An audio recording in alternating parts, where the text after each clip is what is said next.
Hello check. हाँ भाई थोड़ा साउंड दीजिएगा। जी हाँ मेरे दोस्तों, हर साल की भांति इस साल भी नवयुवक सरस्वती पूजा आप सभी भक्तजनों को हार्दिक अभिनंदन करती है और करती रहेगी। तो उठाइए दोनों हाथ और प्रेम से बोलिए सरस्वती माता की, सरस्वती माता। अब की विदाई में पहले के बदला जोर से उखाड़ दे। अब की विदाई में पहले के बदला जोर से उखाड़ दे। दादा बोली जे केहू भाषण में,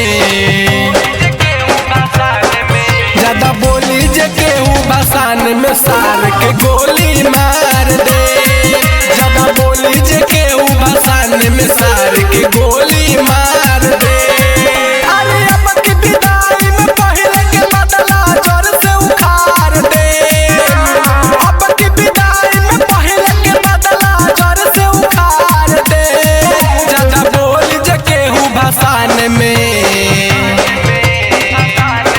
ज्यादा बोली जे केहू भाषण में सार के गोली मार दे। ज्यादा बोली जे केहू भाषण में सार के गोली मार दे। जी हाँ गौर कीजिएगा, रोक ले अगर रुका जाए, रोक ले अगर रुका जाए। जब ट्रिगर पंगड़ी रखा जाए तो मोतिहारी जिला के भसाना बाबू बिना ठोकले ठोका जाए। हई रंगदार हम जिहिल शान से, यदि कोई बोली तो चल जाई जान से। हई रंगदार हम जिहिल शान से, यदि कोई बोली तो चल जाई जान से। जे आई हमन के बीच में ओकर गरमी झाड़ दे। जे आई हमन के बीच में ओकर गरमी झाड़ दे। ज्यादा बोली जे केहू भाषण में, साइड में चल हट। ज्यादा बोली जे केहू भाषण में सार के गोली मार दे।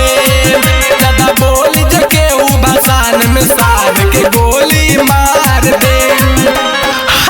हमारे समिति के जितने भी सदस्यगण हैं, अगर हमारी आवाज आपके कानों तक जा रही है तो पीछे वाला लड़का जो सकल पलकों की तरह दिख रहा है वो कजरा वाली पर लाइन मार रहा है, तो समझा दिया जाए इस सिस्टम में जाए। चलिए बजाइए। भानु मिठाई लाल केहू नहीं बोली, चली भाषण में धाय धाय गोली। अरे फाटा के साथे साथे काटो चल।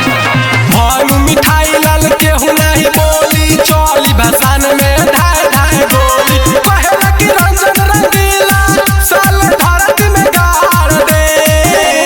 कहला कि रंजन रंगीला साल धरती में गाड़ दे। ज्यादा बोली जे केहू भाषण में, मार के पुट्ठा फाड़ दे। ज्यादा बोली जे केहू भाषण में सार के गोली मार दे। ज्यादा बोली जे केहू भाषण में सार के गोली मार दे। मनोकामना स्टूडियो मोतिहारी।